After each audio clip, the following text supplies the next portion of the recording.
What happens to men who never get initiated? They get lost in comfort. They become the nice guys, or tyrants, or ghosts.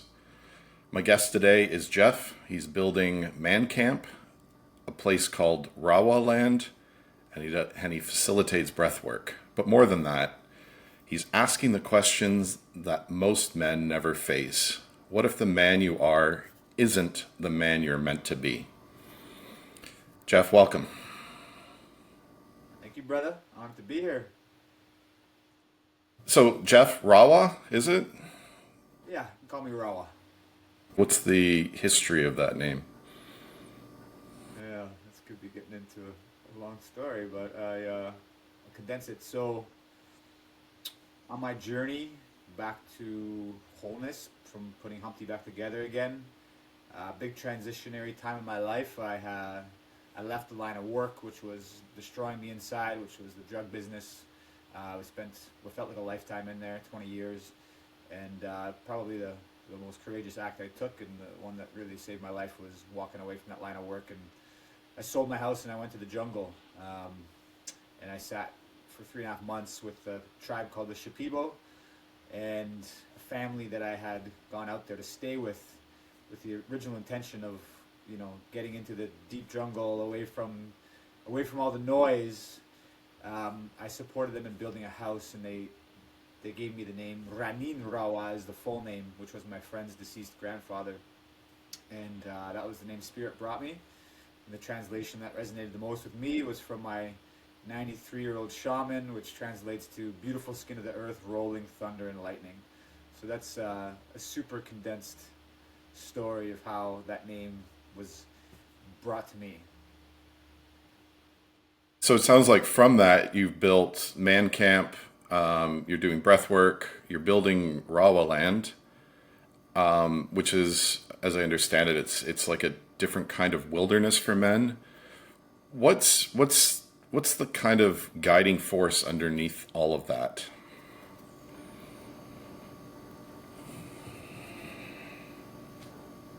Before we flow too into it, are you open to me leading a little bit of a invocation or a grounding practice? Anyone taking this in? Absolutely. Yeah, so this is something I'm really rooted in, is honoring the forces that are much greater than the small I. So just gonna invite us to close our eyes and just take a second here to honor our ancestors as we take a deep, full belly breath in. Full exhale.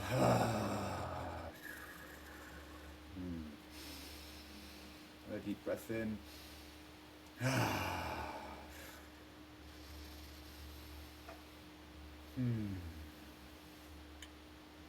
So I like to always honor the men whose shoulders we stand upon, the generations before us. This is why we do this work. So calling forth my ancestors, anybody who's taken this in, their ancestors. My prayer is to be used as a hollow bone for consciousness to flow through, to support the awakening of hearts and men, to unify men back into the bonds of sacred brotherhood. Ah. Thank you, thank you, thank you. Gracias. Yeah, thanks for giving me the space to do that. It always supports me. Just landing, being more my center. A little nervous sometimes on these calls, so yeah, I always like to give, to remember, this is much more than just myself and why I do this work. So yeah, backing it up to that question, which inspired me to drop in there for a minute and just come to my center. Yeah, it's been a journey for me, really, of putting Humpty back together again. I grew up in Toronto, middle class family, a lot of beauty and a lot of things to be grateful for, and a lot of areas that were, omitted. We'll say emotional intelligence being one of them, and the inspiration behind what I do, which is really a devotion to support the awakening of hearts and men, is just a reflection of my life's journey. I felt deeply fearful of my father growing up. It took a long time to really understand why he was the way he was, and I went to the streets very young. I'm a Leo, and I had natural tendencies, and I put a lot of emphasis on my friendships as the home life didn't feel safe for me. And this continued as I went into my teenage years, and I really emphasized being the life of the party and the popular guy, and that got me into smoking dope, drinking at very young ages, and I did everything as possible to avert going home. And I had great social skills, and given this, I got into selling ganja at a very young age. This snowballed, and I did quite well in it, and I didn't really have any inspiration behind what I consider the institutional teachings of education, religion, or government. This never landed as truthful for me, and I didn't have another path to go or guides to support guiding me. So I went deeper into that line of work, and by the time I knew it, I was in my early 20s, and selling just about every drug known, maybe not every drug, might be a bit of a stretch, but I was climbing the top of the food chain in other areas of the narcotics business, harder drugs, cocaine, and other things too. And so I was deeply in the underworld, just in the shadows. And I was able to hold that in my teenage and early 20s, where it was natural for me to be the life of the party. I didn't carry much shame around the line of work I was in. I felt that was a bit of a modern day, Pablo Escobar, bucking the system and living to my own terms. And then early 20s, paranoia started to set in, and I started to really create illusions and worried about people finding out what I was doing, people following me, and I took all these precautions. And then before I used to be the natural life of the party and bringing people together to celebrate life, I always had a love of people. Now I was doing it to mask a lot of the guilt and shame and paranoia that I felt inside, and I didn't know how to cope with these kind of emotions of guilt, shame, depression, and I really started to beat myself with a dummy stick, and I went harder in trying to repress it all. So long story short, this continued into my early 30s, and it got to the point where I could no longer repress the guilt, shame, the grief, the sadness that was going on inside. I wore this mask towards all of humanity, from my family. I distanced myself even further from my family and loved ones. I kept women at arm's length. I had many beautiful women who in all likelihood, deserved my presence and my love, but it's like they got too close to my heart, and I just had this shame that I couldn't allow them to see past these walls, and I'd walk away and create some kind of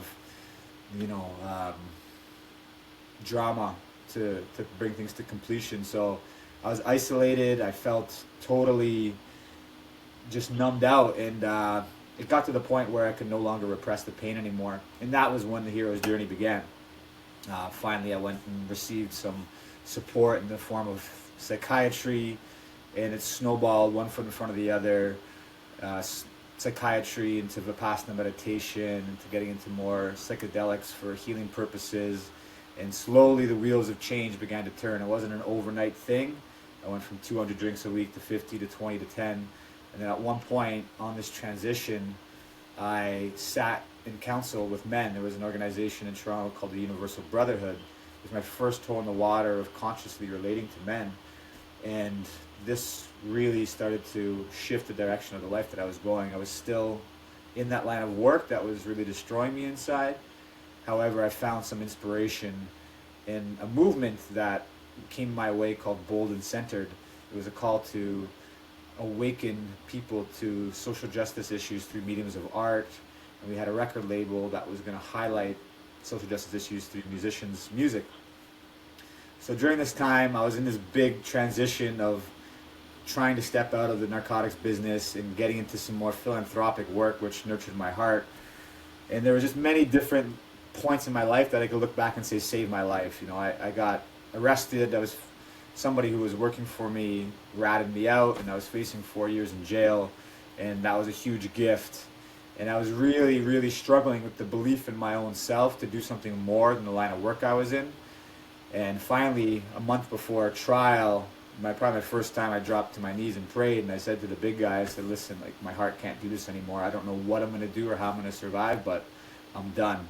and I threw away my 4 phones, and I retired from that line of work, and I went on my journey to the Amazon, and that was the very first beginnings of me reconnecting back to the origins of civilization, where I went to the Amazon, the Andes, Kenya, and connected with Kogimamos, the Keros Pacos, and the Shipibo, and tribes across Kenya. And all the while during this time, stepping more and more into men's work. I went through a Mankind project, New Warriors Training Initiation, which was quite pivotal for me. And then getting quarantined in Kenya, I happened to be there for 8 months, which is another crazy story. Solely guided by this tattoo on my arm, I landed in a place called Turkana, which is known as the cradle of civilization, as the oldest skeletons in the world were found there. So I land there as the world collapses, and I'm back to where it all began, which was quite fascinating. And as I was there, I really witnessed just the reverence they had for rites of passage ceremonies, specifically for young men. Women would go through it as well, but generally it was revered in boys at the age of 15 to go through this initiation. So, as I shared, during this time, I was back and forth to Toronto and started to develop the lands I currently steward, and I was getting more and more into men's work. So I started to host, after I came back from Kenya, I was guided to really develop the lands that I steward. I had a 6 acres off the grid property in Gravenhurst, and I held my first men's weekend with intimate brothers. We had 2 weekends, and I just really witnessed the power of coming into the sacred fires, coming back to the lands, and reconnecting in a much more primal, deeper, authentic way, and witnessing the changes that were happening in my life, from starting to feel like I can trust men again after what I shared with some deep masculine wounds growing up, and seeing the impact that I had on my brothers. I started to host more and more weekends. It was first for my intimate community, and then Spirit guided me to open it up to the public at large, and just continue to be more and more inspired by this work. I saw so many men having these transformational weekends, and at some point I reflected and I asked myself the question, it's very beautiful to give these men these blast off experiences and witness the transformations, but very often we go back to our former neural pathways, and lasting change can be difficult without community, without support. So I started to think, what am I really building out here? And that's where the vision for this men's empowerment movement, which is Bold and Centered 2.0, as I shared, Bold and Centered was originally came into my life 10 years back as a social justice movement. I had to walk away from that as I needed to go on my own healing journey. And I started to think about, okay, what can I do to build this out and really create an ecosystem of opportunities for men to rise? Like, you have gifts that I don't have. And if men are coming through me who may need some support with relationship counseling or grieving the loss of marriage, I don't have those tools, but I want them to still receive that wisdom from somebody who does. So this vision of creating a unified brotherhood movement, a call to action to unite the leaders in our community and to create this global movement of accessibility to men's circles, was launched in the form of Bold and Centered. So the frequency still resonated the most truthful for me. And I started to entertain different names, Power and Grace, The Rewilded Man. But the frequency of inspiring men to take bold and hearts into action, recognizing we're spiritual warriors and guardians to all that is sacred, resonated as the most powerful frequency, you know?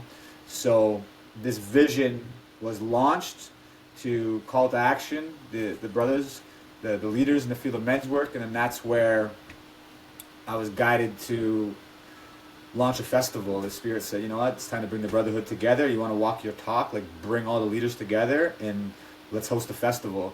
So no rhyme or no real logic of how this was going to come together. I didn't have a background in having festivals. I had 12-person men's groups, but you know, logic doesn't stop me. I get the hit and I just keep moving. And sure enough, on my journey of connecting with different men's circles and sitting in council with brothers, I met a dear brother of mine who became my co-founder with Man Camp, and we had launched Man Camp last year in September, which was just a walk in prayer. We had our prayers answered of 150 men coming together to really raise the collective vibration, and just, to me, it was much more than the individual's healing. It was men uniting to really say to the world, we're rising, we're here, and we're doing something on this war on masculinity. So I'm going on a bit about my backstory and everything. That's how it's compiled and come together. So I think I'm gonna cap it there and yeah, allow you to reflect and see what's there for you. I mean, that's beautiful. It's one of the things I believe very deeply is that we go from void to value. We go from the thing we're lacking to the thing we really care about. So it sounds like you went from that place of that deep masculine wound to helping others to heal it. Is that what you're finding? Are you finding a lot of other men having that wound? Absolutely, absolutely. That was a big catalyst when I first started to open up about the challenges that I was facing, about how, what I like to say, emotionally constipated that I was feeling.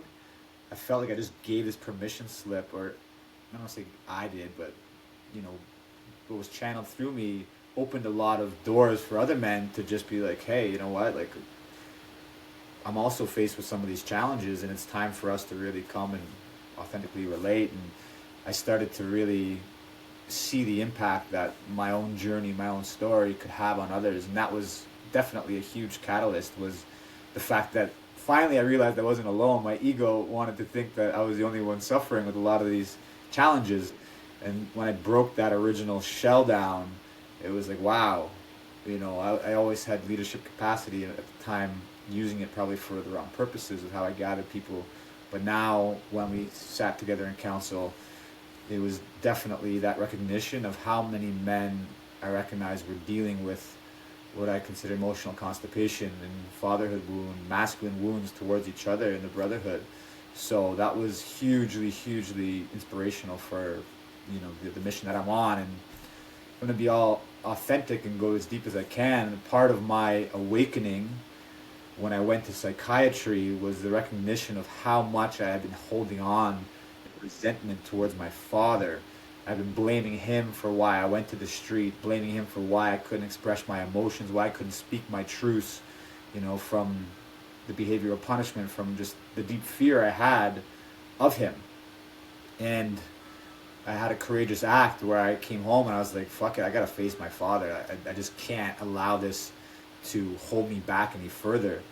And it was messy as fuck. Like, I remember going up to his office space, just like so many years of so much built up stuff where I just cried. And, you know, I walked into his office and first thing he says to me is like, Jeffrey, he's like, are you going to jail again? I was like, no, Dad, like, I need you to be my father. And that was a huge turning point as I broke down. And sure enough, first time I ever saw him cry, he broke down and shared that he was struggling with depression until he was in his 60s. And he had just recently in previous years started to become at peace with his own thoughts. And that's when just in an instant it all made sense. Why he was on edge growing up, why he was so wound up and he couldn't get a word in, and why it just felt like walking on eggshells. He had no idea how to work with his own stresses. And I understood his upbringing where, you know, his parents would have riots. And when he was 5 years old, his mother said to him, if, you know, and after a fight, she basically put all the blame on my dad. When he was 5, she said, if it wasn't for you, I'd be gone. So she put all this energy onto him, and then he took it upon himself to be this perfect child and walk on eggshells and never express himself. So I understood the challenge that he faced, and that was a huge inspiration for me to take responsibility for my well-being and to start to heal some of this generational trauma that was in my family and in many men's too.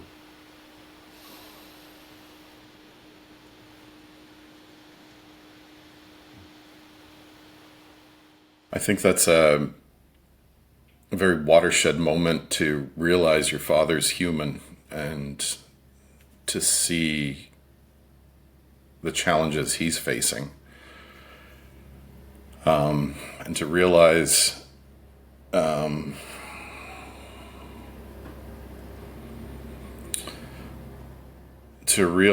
that it's yourself that has those stories. You're carrying those stories inside of yourself. What shows up And I mean, you talked about your backstory, but I'm curious about others. What shows up in a man who hasn't faced himself yet, who hasn't allowed himself to realize those stories? Maybe not just emotionally, but how he moves through the world. Question.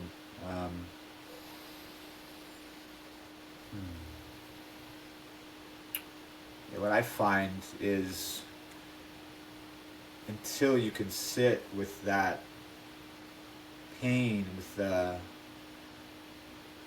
those voids that perhaps came on from childhood stories, from your upbringing, you're constantly in a state of avoidance.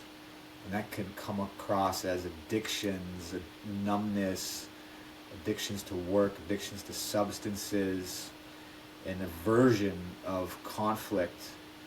You know, I find there's the man-child syndrome, which is a real thing from a man who wasn't guided on how to give permission to grieve. To me, grieving is a superpower. It liberates us from our past traumas, our pain, and it gives us the opportunity to heal. Grieving alone, to me, isn't necessarily healing. Like, there needs to be then put in place a reclamation of power, of claiming who you are in this world. I went through a time where I was in this trauma loop where I thought I was doing the work, but I was addicted to seeing myself through a lens of never being enough. Back to the original question, for men who haven't taken that next step of the initiations or the rites of passages or the guidance to face their own shadows, you know, the boy child's very real. It could show up in being deeply codependent, unhealthy relationships where they don't have a place to stand in within their own truths, within partnerships, within business. It's such a ripple effect in their whole life. They, you know, I've found, speaking from my own experience, that I was in such habitual looping patterns of my shadows running the show, not having a leg to stand on, to stand up for myself, to speak my truths, and to take full responsibility for my life. It was too much of an undertaking. So men who don't have access to brotherhood, to men's circles, you know, I find that there's a deep dependency on women for their emotional well-being, and you know, that was me in a nutshell, right? And so a lot of these things are from my experience, but also what I witness in so many brothers. Like, you know, what I go through, everybody, I'm not alone in it, right? So the power of coming back to brotherhood for me, hence my devotion to the mission, has been the most instrumental catalyst for change and for alchemy and for reclaiming parts of me that have been fractured and held accountable to growth. So to me, it's a deep game changer, and you know, a deep void if you're not taking that action step to be held to the fire of change from other men. How do you stop waiting for permission, Okay, yeah. especially when fathers don't want to give it? Yeah, thank you for that. Yeah, so I think the first step is just really an honest recognition that I want to live. I want to live fully, and how things are moving right now is not me in my power, and the humility to recognize that mediocrity is not going to serve me. And from there, once just making that decree out to the universe, the resources come in. You know, whether it be brotherhood, whether it be getting into meditation, breath work, all of these things are different tools to start to reclaim your power, and to say I'm ready to grow beyond the limitations that have been put on me. So I think the first part is the humility, is cracking that initial shield of so many men, myself included. It took me so long to break down that lone wolf and the shame of like that I had felt of not feeling like a man. I'll buck up and deal with it. So many men are conditioned to go at it alone, and emotions are weak. That was the message I took on, you know. So I stuffed for a long time until that body armor cracked.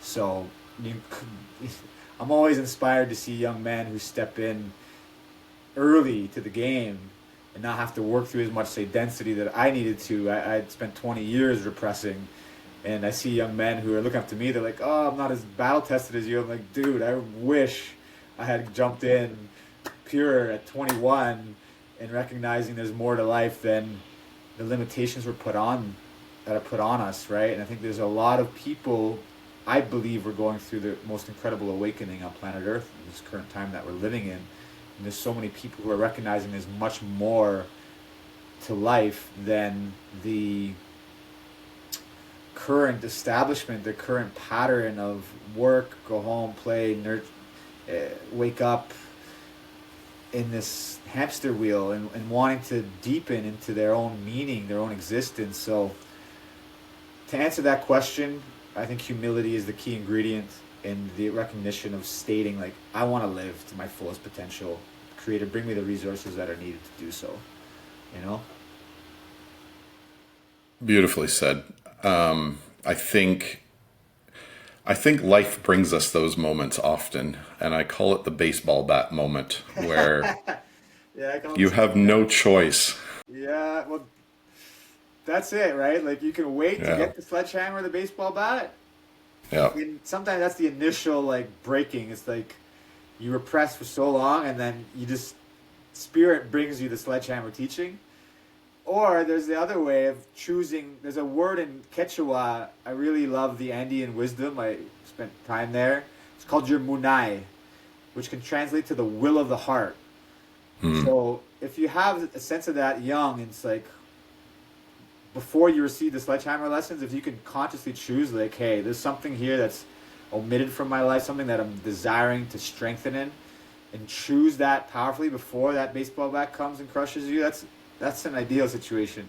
However, the way of the baseball bat is needed for many men who have been so conditioned to do it all on their own. So it all serves, right? It's just a matter of, sometimes you're consciously choosing, and sometimes spirit's going to say, hey, wake the fuck up, and we're going to give you some hard lessons here, right?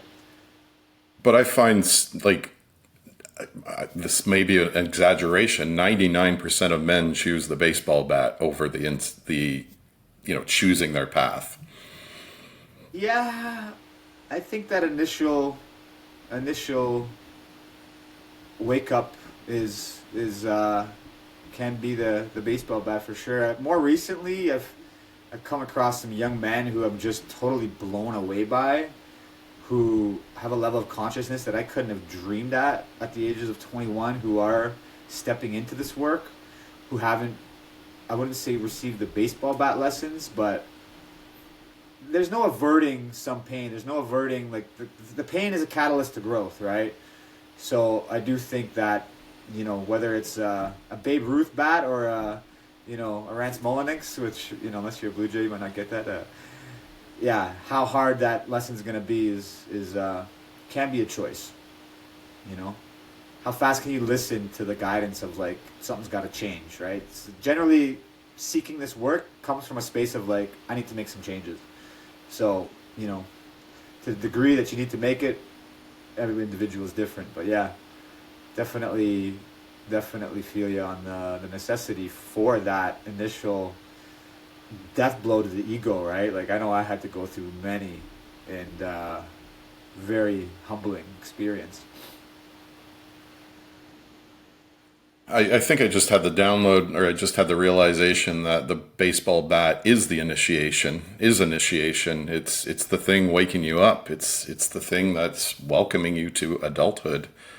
And I think you're right. The earlier you catch it, the less density you have to go through. I was going to ask, I have a question here. Can a man still be initiated in midlife? Yes. It's just, and more difficult to a degree.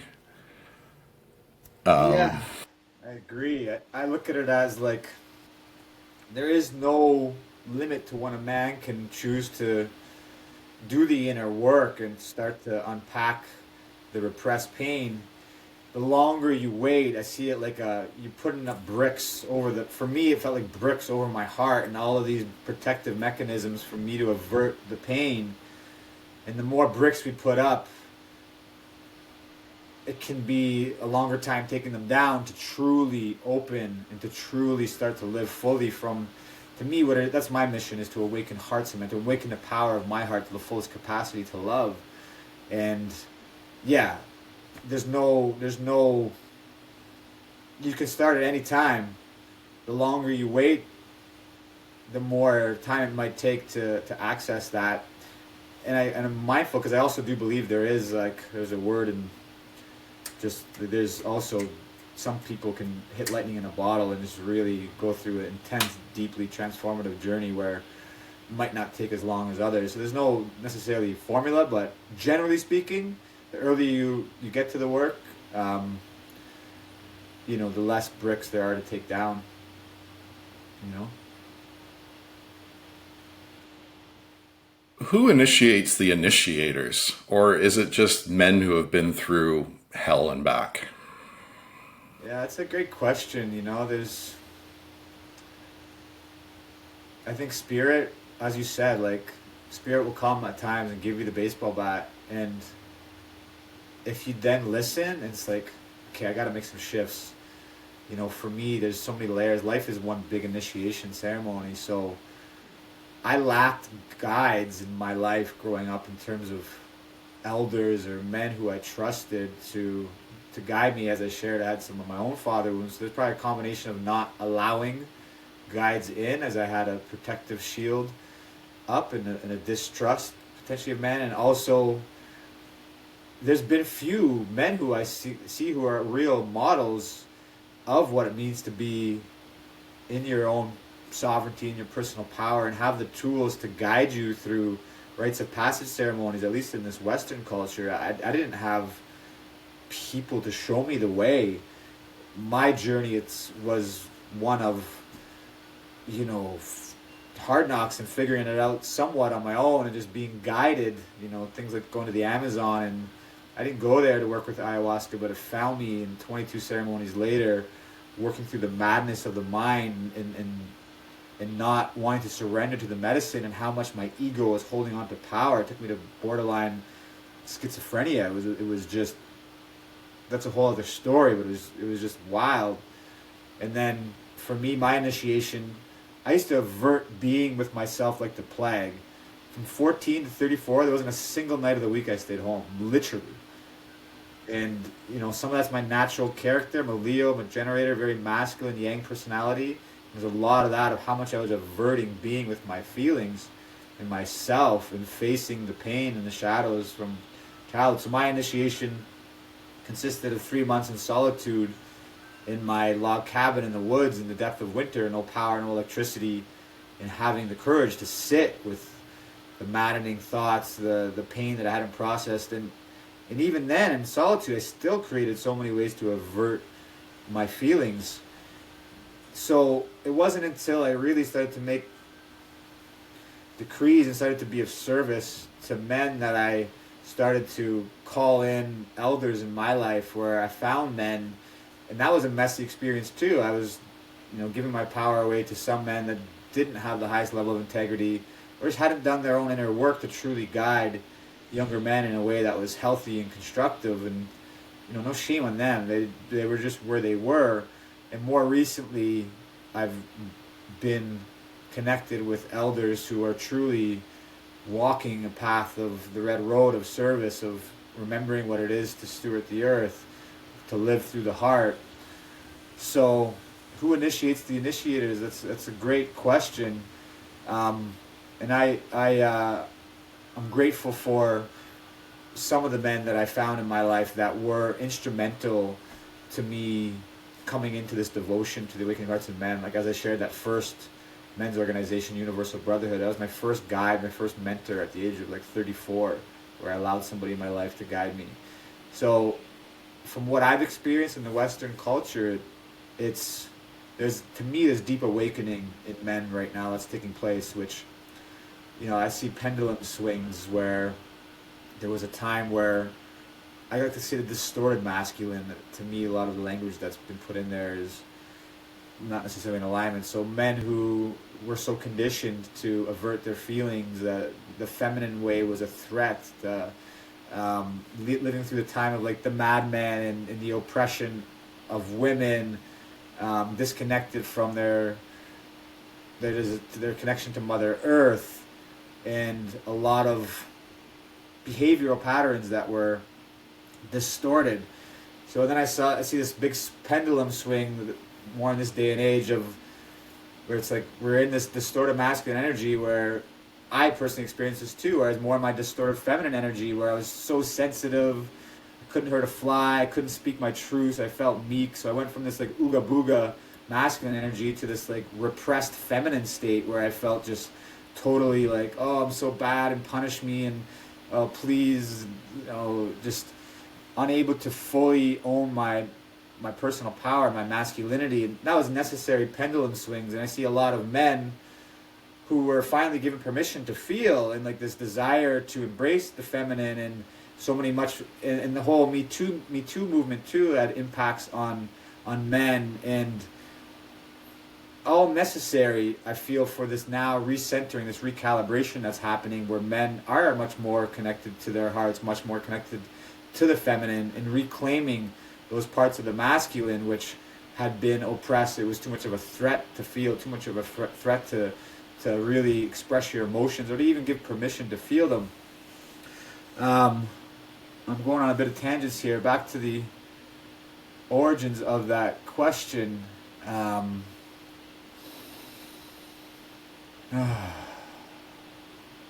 the journey back to wholeness is definitely.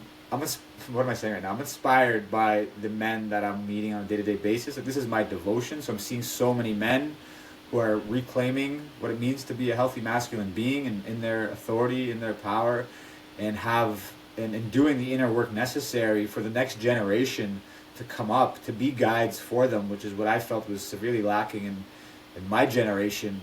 Few men who were truly in their authentic power. And to me, power is just taking responsibility for their lives, taking responsibility for how we steward this earth, taking responsibility for how we communicate with our loved ones and peers, and to be able to love to the full capacity of their hearts. So yeah, I hope that somewhat reflects the questions that were being posed there.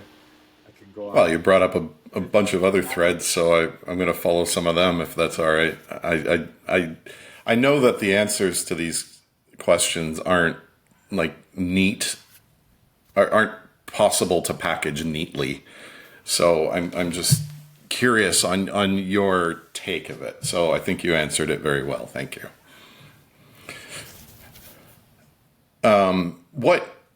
What does it mean to be a healthy masculine? And I realize that's such a huge question, and it's going to depend on the man.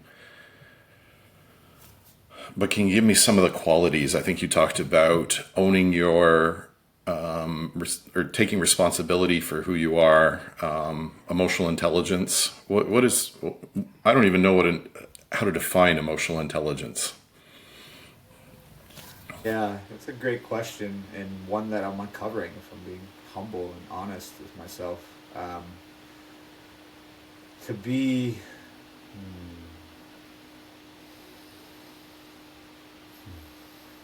to me, it's welcoming balance, right, and different areas, from physical, emotional, intellectual, spiritual health.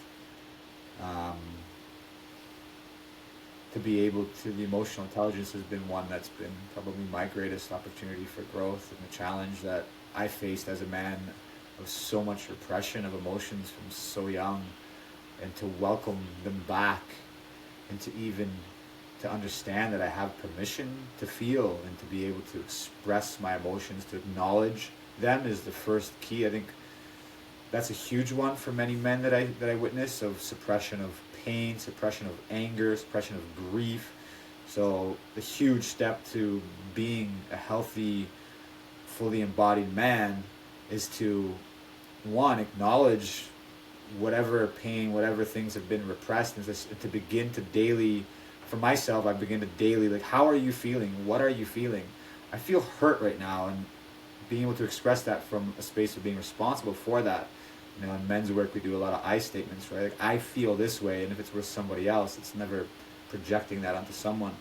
So the emotional intelligence is a hugely vital part of coming back to wholeness, coming back to being able to be a healthy masculine being. So first things first, acknowledgement. Second thing is being able to express that in a responsible way. communication is everything, and how things are, articulated. So there's different tools that we incorporate into men's work. I'm sure you're quite familiar with them. And I believe that there's also, such low, if you look at stats and studies these days on testosterone levels, they're all-time low, and no surprise that depression's at an all-time high.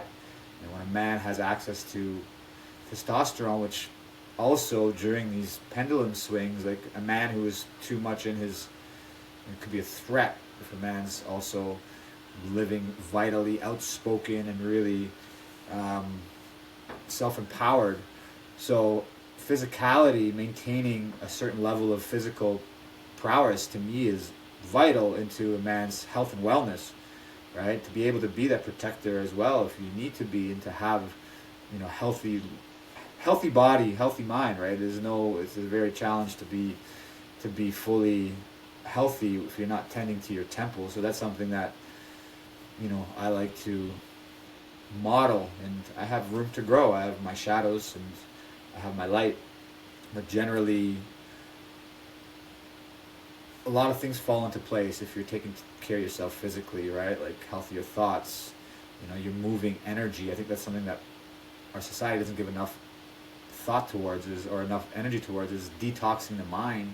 For myself, I had to struggle with a lot of ruminating, self-attacks, connected to my own programming I've been rewiring since childhood. And physical exercise, physical movement, breath, just getting back to me, getting back to the lands, chopping wood, cleansing the waters, working with the elements, and just moving energy, right? This day and age we live in, there's so much consumption of media, technology, screen time, and it's all here to serve. But if we're not consciously taking breaks and like going to move energy physically, doing some physical workouts, maybe it's qigong for you, whatever it may be, like the necessary to master your own energy. I think as a man you need to have a certain base level of physical prowess. So I look at things with a holistic approach, right? And then spiritually, like I believe that there's been a genocide on spirit for some time, from colonialism, for many of us being so far removed from tribe consciousness, from community, and getting back to, I was so absorbed with my own self for so long in the shadows running the show, and me, and even when I came out, it was like, I had to do all my work for myself, which is what I needed to do at the time. There was so much emphasis on the I and very little connection to spirit. I didn't have anything growing up that modeled that from my family, because they had been so far removed from it as well. To come back to sharing songs, to come back to sharing a fire, to pray, to recognize that I have support outside of 3D reality, in setting up an altar, and it was so challenging when I first got back to, like, I knew there was something more. When I went back to reestablish my relationship to spirit, to Christ, my words felt so empty when I went to pray, like, hey, like, I don't know how I go about doing this, but like, I'm here and I want to connect to God, and I had so many things to work through from my, what I'd say was disdain towards institutional religions, and I threw out the baby in the bathwater. But even that is starting somewhere. You're planting seeds, and even though my words felt empty, with just the faith that there's more to life than just this 3D existence, and some deeper knowing, not that I had a connection to some spirit guides or anything, I didn't feel that, but I continued to pray, and I continued to ask for that support to make me feel like there's more than what I can see and understand. And the prayers became stronger, the conviction became stronger, and that to me was a huge catalyst to humble myself and to ask for the support that I need, to ask for some of the pain to be taken, mulched back to the earth, for my ancestors to be here and walk with me. That's really what saved my life in many levels, was going back and reconnecting to the origins of humanity, and seeing how these wisdom keepers would pray and walk in reciprocity, and their prophecies of, like, we need to start to give back the energy that we take from the earth, or else we may be coming to our demise as a planet, and starting to integrate that into my life has been so instrumental. And I think intellectually there's been a big shadow for me that I've been transcending, of a belief that I'm not intelligent enough to learn new things, which comes in from childhood conditioning of my youth, of not being encouraged, or I can make up stories around it, but I've been, I think as a healthy man, needing to challenge ourselves mentally, to take on new projects, to constantly be meeting our edges. And that's, to me, is the greatest one, is to like, is meeting our edges and challenging ourselves to grow beyond them. We don't grow and stay in comfort zones. I think as men, that's why to me the vision quest, the rite of passages, these initiation ceremonies are so vital, where I embrace them seasonally, even quarterly, annually, you know, whether it's 72-hour dry fast or going to a men's initiation weekend, man camp. And I think for men it's much more needed than women. There's a natural initiation, a part of their cycle that they go through every month, where they go through a death ritual, you know, and the bleed that women go through. It's like men don't have that. So I know for myself, the ability to slow down and actually process my emotions has been a work in progress, and things like the vision quest are such a instrumental tool for me to maintain my own sense of self, my connection to spirit, my connection to creator, you know. So yeah, that's why I'm so devoted to bringing back these ancient ways of the initiation ceremonies, the vision quest, the rites of passages, because as men, this is the challenges that we need to meet to expand beyond the comforts of the realities that we've put on ourselves, society's put on ourselves, and grow. So that's my reflection on what it means to be somewhat of a healthy man, and it's a journey getting there, you know. The mind to the heart, to me, is the longest, shortest journey traveled, and that's what I feel we're moving through as a collective right now. I love that saying. The journey from the head to the heart is the longest a man will ever take.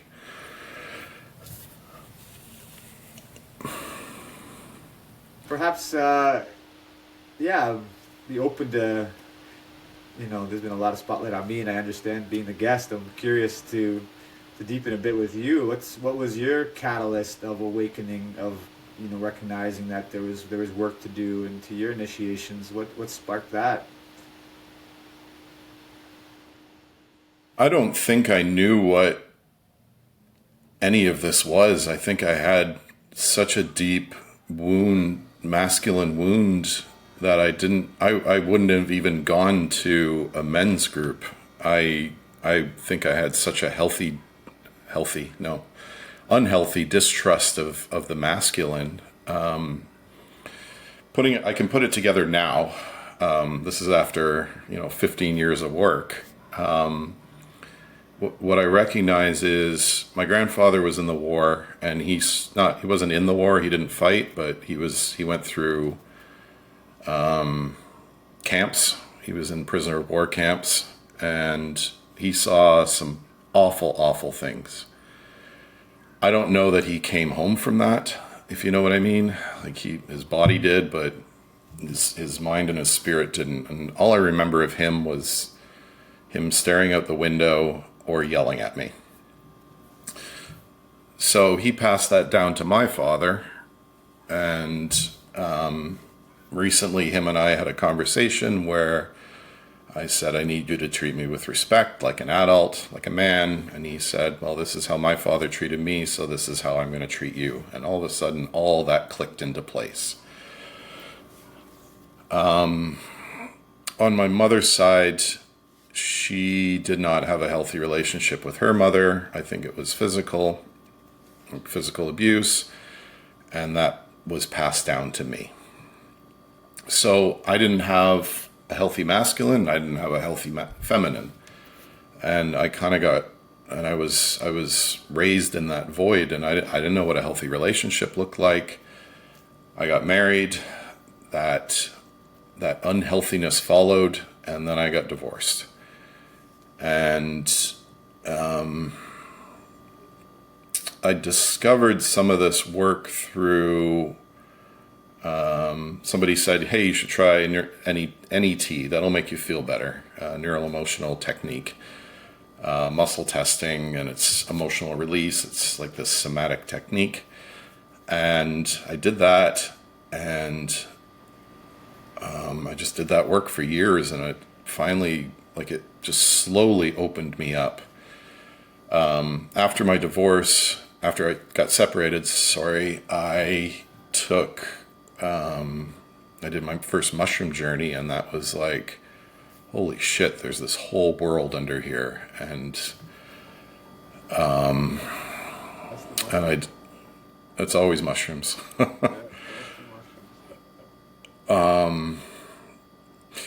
I don't believe that mushrooms are enlightenment in the way we're talking about it. I think it's looking in the window. You still have to do the work. You still have to do that presence practice. You still have to own your own shit. And I've done probably 100 mushroom journeys since then, and a few other psychedelics. And every time it's been like this new perspective of things. I don't know. I've never had that guidance from an elder. The only guidance I've had is either like these empty kind of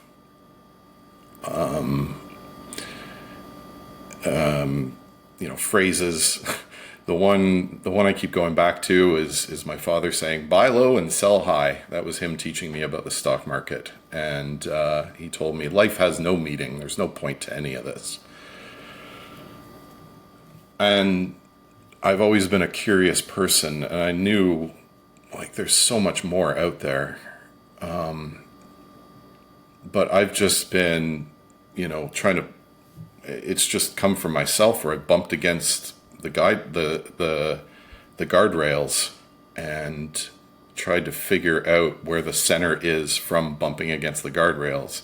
I think that's what happens when you don't have that initiation and you don't have that guidance. You keep running against those guardrails.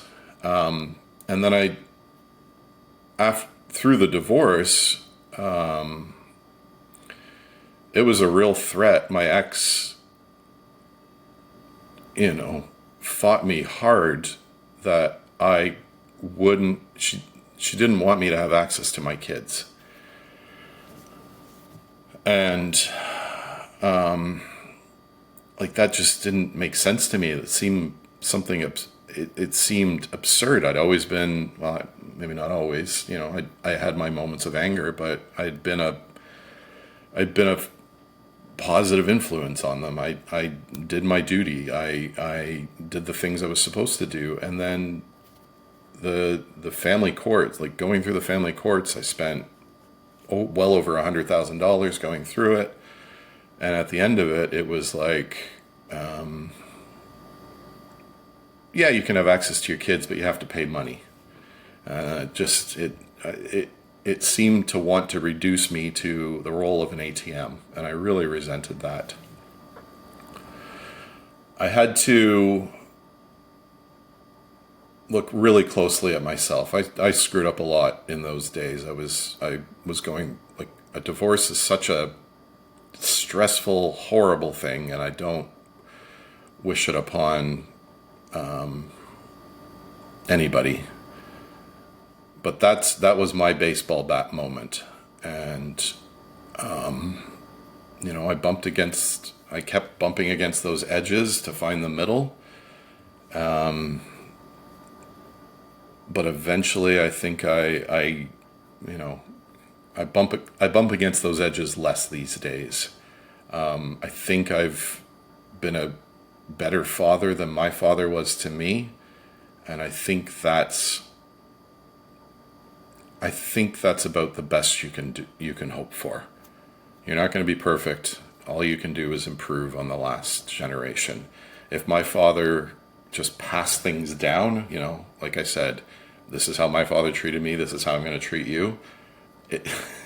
that's going to happen until somebody decides not to let it happen again. And I think, I hope that was me. I know I screwed up along the way, but I hope my kids can see that. Yeah. Thanks for sharing, brother. Yeah, that's a lot to unpack there. Makes me really present to the honor that I feel for men like yourself who are doing the unpacking for the generations, right? Like, it's not just for us. This is, at some point throughout the lineage, there's a courageous one that's called upon. It's like, I'm going to have the courage to look and sit in the darkness and to face those shadows. So, I feel it's a tremendous honor to get to do this work for not only ourselves, but for our forefathers before us, where, perhaps our father generation, it was so taboo for a man to go and get psychiatry or reach out for help and sit in a men's circle. It's a lot more of the time we're living through that is accepted, and not to take away that there's responsibility for those generations before us as well. But I also see it as it's the tremendous honor that we get to do the work for our fathers and our forefathers, and regardless of what pain and how they didn't show up, they did the best they could with their toolbox that they had in play. And for those who are doing the work and sitting through the painful medicine ceremonies, from sitting in the council of fire again with brothers to help guide men into feeling and transmuting that pain into power, it's the road less traveled. This work isn't for the faint of heart. It's not for those who want to keep a very stay in the white picket fence and stay in between the bumper cars. It's like, this is for the work for men who are really ready to step into that fire of transmutation. And so there's so much generational traumas, from men who've gone to war that didn't have to me, I'm very much rooted in ritual and ceremony and ancestral ways. And there's medicine in the shaking, the drumming, the fires in the tribal ways. That's all energetic mastery to me of how you shake off trauma. As animals, they get frightened or they're chased in the wild, and after it's done, they'll stop and literally shake until that trauma is out of their system. And these are things that have been buried, and the consciousness is still there, and I'm inspired to see it coming back. So that generational trauma that's been passed down, a lot of our ancestors didn't have the tools to come back from war and have the support necessary to come back to their own sense of self. And as you shared with your experience with your grandfather, that pain of just numbing out at the window or projecting it outwards, right? It's important, I feel, to hold them with the deepest reverence and respect. Although once we do our own forgiveness and our own grieving, I feel like that opens up the window for that deep gratitude for the sacrifices that they've had to make. I can't imagine what it would be like going to war at 18, witnessing men murdered, killed. It's just wild to think about that kind of experience, and then how your body would absorb that kind of trauma. So, kudos for you for being the man that the men couldn't before you be, and start to shift that generational story, right? So that's why we do the work. You're right. It's sitting in the dark. It's not something I would have chosen. Yeah, it's a path that chooses us, right? So yeah.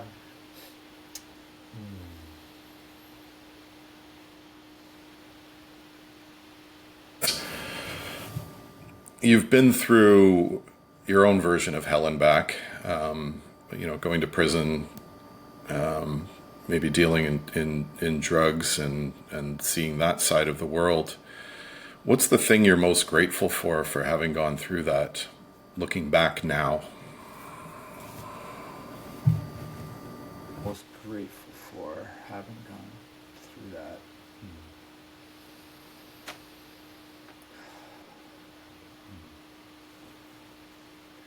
I'd say courage, resilience to make it through those dark times where life was devoid of meaning, depression, alcoholism, womanizing, just empty and gutted inside, and still having the fortitude to say, there's more here. This is not going to be the story that I end my life with, and regardless of the internal shitstorm, there's always a deeper yearning to seek out more meaningful existence, and to have that capacity that regardless of where I was at, to continue to have that spark of light be the guiding force, to look for more meaning, to create impact, to find my purpose.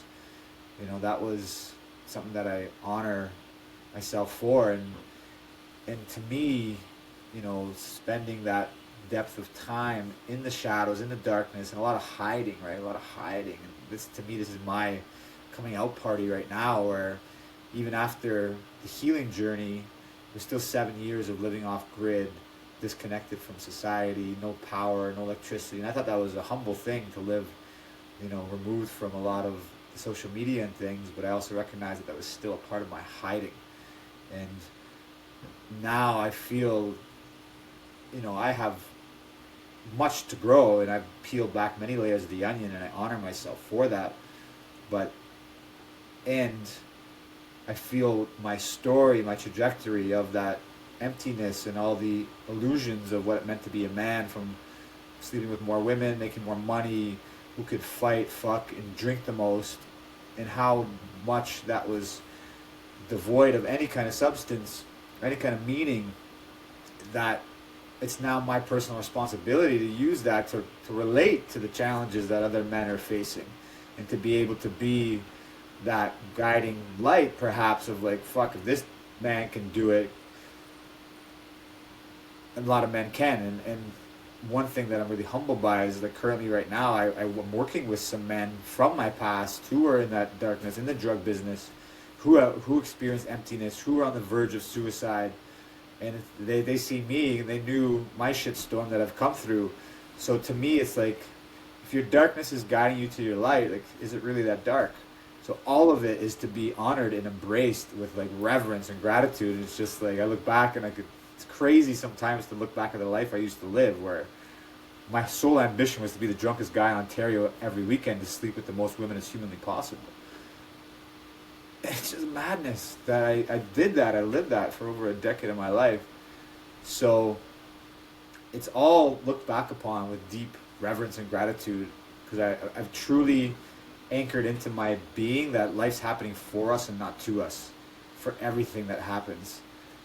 And that's been one of the greatest awarenesses that I've come to, you know, from facing time in jail, somebody flipping on me, from all of the emptiness, all of those parts that guided me there. It's guided me to my purpose and to my path. So, you know, I'm really grateful for that, as I feel for the first time in my life deeply aligned with my devotion to my purpose and what it is that I'm here to do. I'm here to do, and I feel like a catalyst for the awakening of hearts and men is really what it is that's part of my purpose and my mission, and that's represented from the transformations that I went through, right? And to come back to living in reciprocity to spirit, and to awakening that part of us that we are. To me, God lies within. It's not external, it's not out there. There's so much conditioning in this day and age to seek externally for your own connection to source, the creator, coming back to the fires, coming back to prayer, and these have all become deeply ingrained in my being, and because of that, I feel this deep sense of purpose to support awakening those dormant parts in other men who are desiring more existence, more meaning in their life, right? And this is, so I'm fueled daily from a life that I used to wake up having just sledgehammers, numb and disconnected from anything, to like a deeply rich meaning in life that fuels me daily to support devoting myself to this brotherhood movement. I have such inspiration right now from connecting with men with like yourself, who use their energies to contribute to the awakening of hearts in other men, and this ripple effect that's happening on a global scale, right? To me, like last year, Man Camp was 150 men being initiated into the bonds of sacred brotherhood, and I witnessed so many men's circles sprout out from that. Men going to therapy with their fathers, men going out and making shifts in the world, and to me, it's just the beginning. Those little waves that were made in the sea are now becoming tsunamis, and there's so many men who are coming back to the circle, coming back to the council, coming back to the sacred fires, coming back to doing the inner work necessary to raise consciousness, to steward this earth with impeccability, come back to love, and to trust themselves that they can open their hearts to love from doing the work to transcend the pain, the grief. So I'm grateful for all of it, because without it, my purpose for being here would be still under the rubble if I didn't have the courage to fall so far off the deep end and not stay in some sickly, uncomfortable place of earning a decent living and, you know, going to bed to Seinfeld and waking up to some other things. Like, I go to bed to the waters, I wake up to the fires, and I don't believe that we're meant to be, you know, embedded to our phones and our technology. And so my existence is because of the emptiness that I experienced, right? So I have such reverence for all of it. Beautiful answer. Thanks for being here, Jeff. Brother, I want to honor you, you know, for seeing the value and inviting me on, for your devotion to the supporting of men. And I look deeply forward to how we can continue to amplify our own missions and to support really the Brotherhood's mission of awakening hearts of men. That's what it's about to me. So yeah, thank you. And anybody out there listening, Man Camp Part 2 is happening mid-September. To me, it's much more than just the initiation men will go through. We're shooting a documentary on it, and the intention is to really inspire change, inspire men to come receive the resources they need to come back to wholeness. This is us taking a stand for the collective of men to say we're the men are rising, we're joining, and we're doing something about this war on masculinity. No more men dying unnecessarily of suicide. So, you know, join us anytime you need to reach out. This is my devotion. So, deep bound gratitude. And I'll have links to that in the show notes. And and I hope to join you. Maybe not this September, but maybe the one after that. Initiation isn't a workshop. It's not a weekend. It's not something you buy. It's what you walk through. It's almost a fire. And it's what you carry afterwards. It's like a vow. And it's for men who are done performing, done pretending, and really ready to remember who the hell they are. Until next time, tend your own fire.